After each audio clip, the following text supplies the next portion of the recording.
अगर आप भी चाहते हैं AM फिल्म प्रोडक्शन का ऑडियो वीडियो सबसे पहले आप तक पहुंचे, तो लाल बटन को दबा के चैनल को सब्सक्राइब करें और साथ में बेल आइकन को दबाना ना भूले।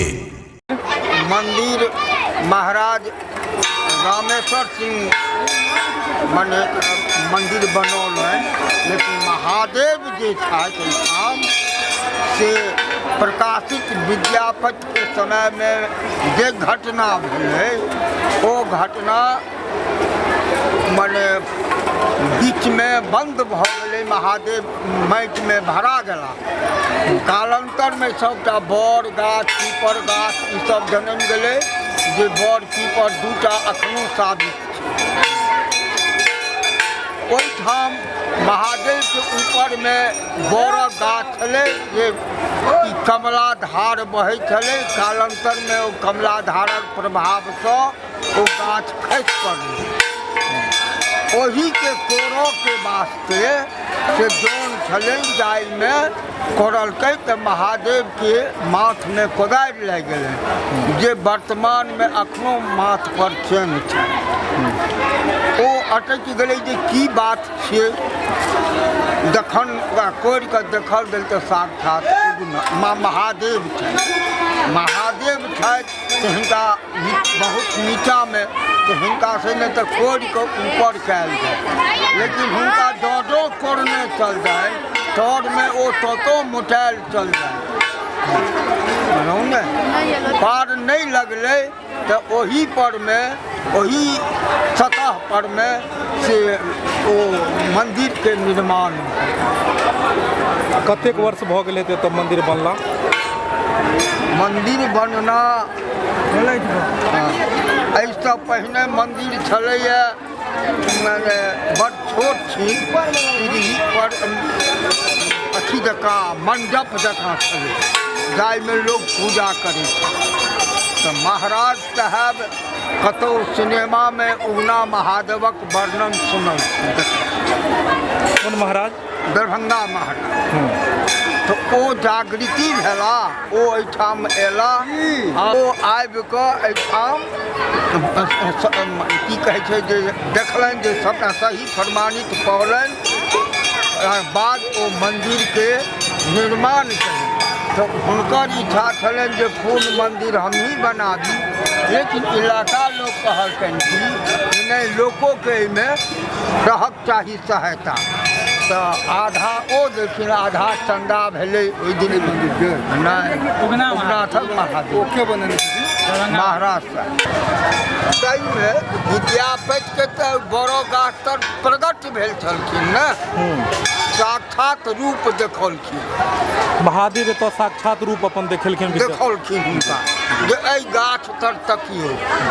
लेकिन स्थापित ई वेदक गप छी, ई स्थापित द्वापर में युधिष्ठिर के द्वारा से स्थापित है। पांडव लोकनि जहन कुरसामा डीह पर आयल छला तऽ अर्जुन बिना महादेवक पूजा केने नहीं रही छला। इस जंगल में छलै तऽ कतऽसँ तहन महादेव आबे कतऽसँ, तऽ युधिष्ठिर स्थापित केलनि। लेकिन ई बात मलिन भऽ गेलै, एहि लेल जे विद्यापति वाला नवीन जागृति भऽ गेलै आ ओ भारक प्रभाव से किन्हेर माटि भरि गेलै, ओ झपा गेलै। महादेव के लेवल जे छै अखन जे पर महादेव स्थापना छथि से कमला धार के जे ओ खेत जे अखन छै, ओ खेत आ महादेव के लेवल एक रंग छै। तैं ओ देखबै जलधरी पानि जे बह निर्माल जे हुनकर बहै छनि से ओहि खेत में देख छै। हिनका जे जल चढ़ायल जाइ छै ओ कोन जल रहै छै जे महादेव के जल चढ़ायल जाइ छै? हिनका जे जल चढ़ाओल जाइ छै ओ जल बुझी तऽ शुद्ध गंगा छै। एहि लेल गंगा छै महादेव के जटासँ जहन कतौ जल नहीं भेटलै हुनका, तहन मजबूर भऽ कऽ से ओ जटासँ गंगाजल निकालि कऽ से चाहे वो पाताल गंगा हो चाहे अपन जटा महक गंगा हो, लेकिन जटा से गंगा जल आनि कऽ ओ विद्यापतिके पिएलखिन। आब ओ धार जटा से जे गंगा जल खसलै से जे ओ छिद्र होल बनलै जकरा मने किछु समयके बाद ओकरा खूनल गेलै। महादेवे स्वप्न देलखिन जे हमर चंद्रकूपके भरि दै गेल है। तहन लोक एहिपर जागृत भेल, तहन देखल गेल ओ चंद्रकूप अहाँके ओहिठाम खूनल गेल।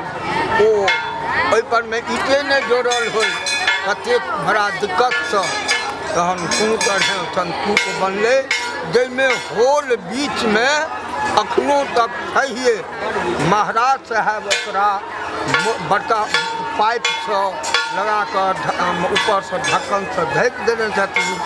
वर्तमान समयमे बेताल बाबा चाहलनि जे एहि इनारके उपैछ कऽ से की कहै छै जे साफ करवा दिए, साफ सुथरा भीतर माटिके खोखरिके फेंक दिए। 3टा 4टा दमकल एहिमे लागल छल, जाहिमे SP सेहो पड़ल छल, लेकिन इनार सुखायल नहि। जतेक पानि ओहिमे सँ छूटै छलै ततेक ओहि पाइप जे धसल छै महादेवक जे जटासँ गंगाजल खसल छै से होल छै। ओहि होलसँ अहाँ सद्यह देखबै जे मने बम कला जकाँ धार जकाँ पानि फेंकलै, सुखाइते नहि छलै, हारि कऽ छोड़ि देलियै। तो अखन जे जल चढ़ायल जाइ छनि बाबाके ओ कोन जल छै?